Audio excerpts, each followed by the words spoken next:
a 15 episode limited series on finding my way to a purposeful, balanced, and I guess positive life. I'm 39 weeks pregnant now, and I'm kind of just playing the waiting game and hoping my little baby boy will come and join me soon enough.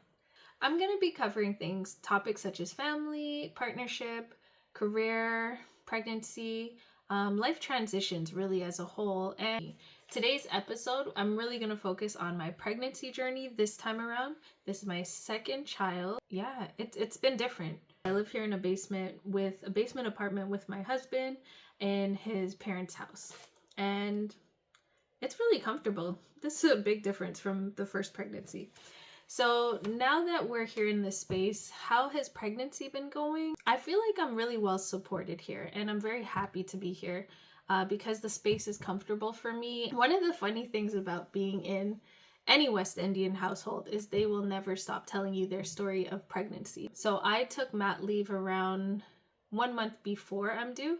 So I'm on mat leave currently. I will never stop hearing, oh, well, I worked all the way up until my due date. That's like the reality of living with West Indian people. They just will always tell you how much harder their life was than yours and that they had to do it on their own. It's their experience, not mine. Life is very different. And my partner is very supportive of me in terms of just helping me navigate this weird stage of just not feeling 100% like myself. The other really amazing aspect of living with family while pregnant is they cook. They have food, and if you didn't get to the grocery, I'm sure you'll find something in their fridge. Trust me, it makes a difference. This is great for me. It's great for the family. We can save a lot more, and we're working towards moving into another place with the family anyways. So I don't think I'll be moving away from family anytime soon. Space is cool, but having support is even better. Okay, so now I want to go into what the kind of standard practice is for caring for the person who's pregnant. So in Canada, more specifically in Ontario, you can choose between an OB or you can choose between a midwife, and they're both covered by OHIP. OHIP is our healthcare system that provides essentially free healthcare in Ontario. So with that, I decided to go with a midwife because I just feel like the care is different. I feel like they're less likely to use interventions as quickly. And when I say that, I don't mean they're not going to use an intervention. They just generally wait a little bit more or figure out natural ways of getting things to progress when it comes to labor and delivery. And I really appreciate that about them. I also appreciate the educational aspect of working with a midwife and the time they give to me to actually care for me and see what I'm going through and my experiences. So and also they are the only ones who are able to do home births. OBGYNs do not do home births. I generally really like that. I probably wouldn't have done this any other way. I'm planning for a home birth and I'm very excited about it because last time I planned for a home birth, we ended up being induced. I was 2 weeks late. So it happens. Like if everything's normal, you get about 3 ultrasounds. You have your early dating ultrasound, you have your anatomy scan, and then you have your third one, which is like 36 weeks, which is like, let's just check the physiology of the child and make sure everything's going well.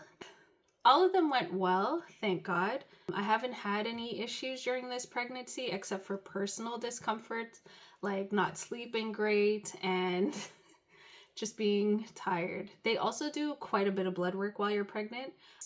They do blood work and urine samples.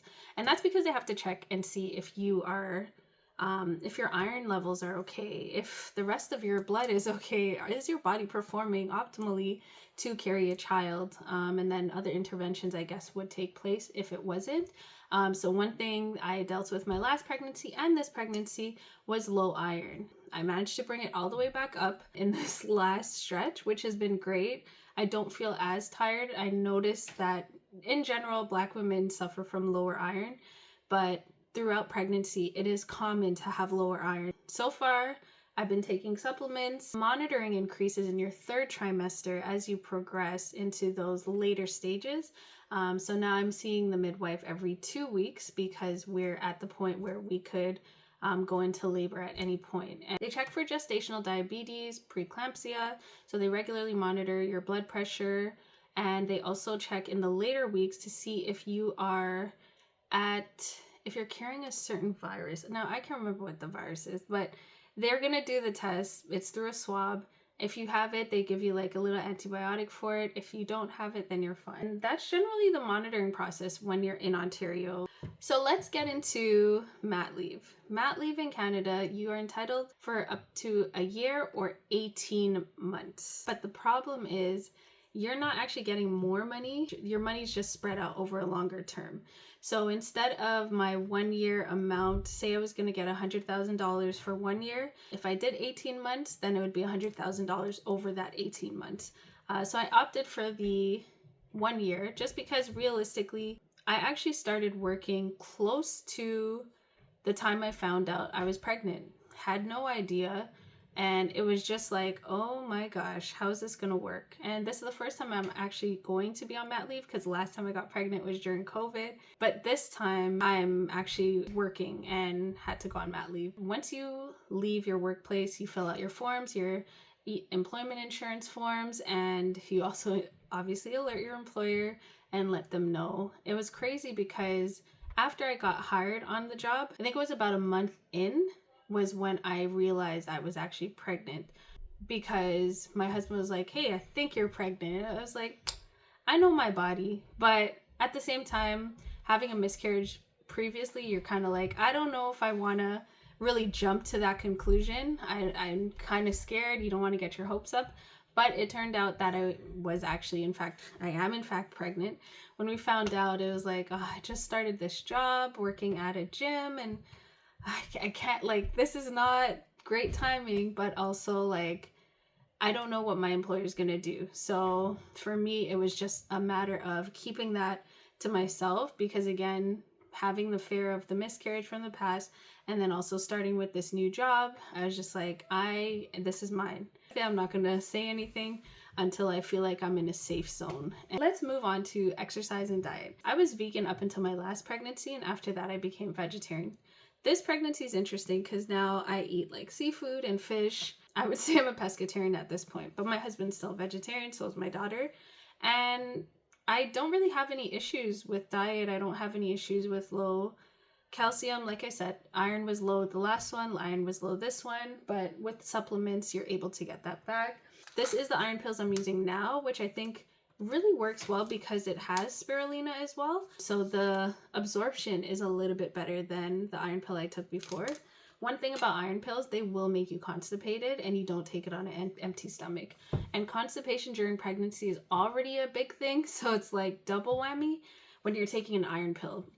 Goodness gracious, like nobody tells you this, but I've learned this. And if you have any bit of digestive issues when it comes to life in general, it will likely get worse during pregnancy, simply because your body is creating so much pressure, having this uterus grow in your belly and push against the rest of your organs. So keep that in mind. You may have to use things like a fiber supplement. You'll have to have more green smoothies. These are some of the things I've had to implement in my diet. Laxatives that are safe for use during pregnancy. It will be frustrating because you're like, am I going to push out my child?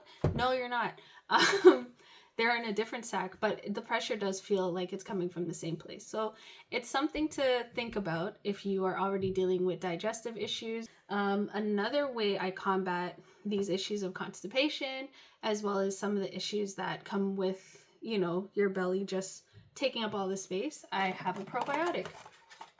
So this probiotic, I kind of just use whatever probiotic I want to. What I've been doing is taking this with kefir. It's almost like the kefir has primed my body for the absorption of the probiotic. And then the probiotic's like, hey, I'm going to help your gut, yada, yada, yada. And that's like amazing. Love that. And then on the other hand, I'm also taking a vitamin D supplement, just because vitamin D is always good, and it's winter here, less sun. And then I have my prenatal.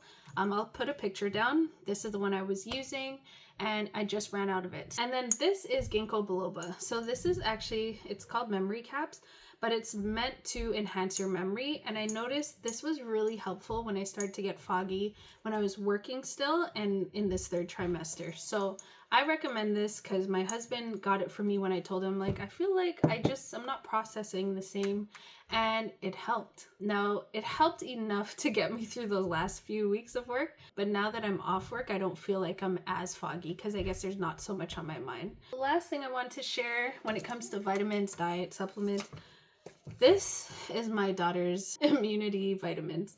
I actually take this when I start feeling like I'm getting a cold, and that's because I feel like it's probably the right amount of dose without overdoing it and without having to be like, consult your doctor about this.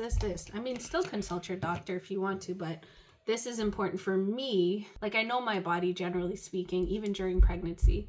And so doing things in moderation helps me to maintain a healthy lifestyle. So taking my daughter's vitamins as an extra boost for my immunity has actually helped.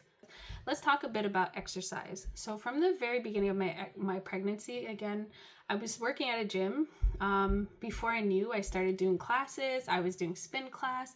I was doing Pilates. I was going in, okay? So I was very active from the get-go, way more active than during my first pregnancy. And I did spin class up until close to the end of the 2nd trimester. And that was because I no longer could keep up. Like, I could physically feel my body just too tired, and I switched my focus to Pilates and yoga. That has been amazing, and now I've actually stopped going to classes altogether now at this very tail end of my pregnancy because I don't feel comfortable anymore being able to keep up, and I also have so much discomfort and Braxton Hicks contractions and things just going on that I just don't feel like a class would be ideal for me. But in general, I've been managing to exercise at least, let's go with 3 to 4 times a week. And if it's not actual classes that I was keeping up with, I've been able to do something at home. Like, it could be walking my dog, Pilates at home, just a few stretches. And that has so far been really good. When I slack off, because I have slacked off a few times, when I slack off though, I feel it in my pelvic bone. So now my exercise regime is using the elliptical, the Stairmaster, doing Pilates from memory. So things that I know help to open my pelvic bone or pelvic muscles. And also just going on the ball and doing that. And I also always sleep with a pillow between my legs. When I'm taking a nap, I sleep with the like peanut medicine ball between my legs just so it can, again, continue to open up those legs so that this baby can be like, hey, I see you making room for me and I'm coming down.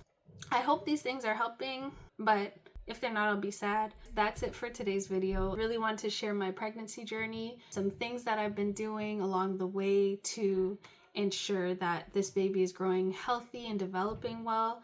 And so far they've been working, and I'm looking forward to an amazing labor and delivery. And I will see you for our next video where I will talk about how my partner has been supporting me on this journey.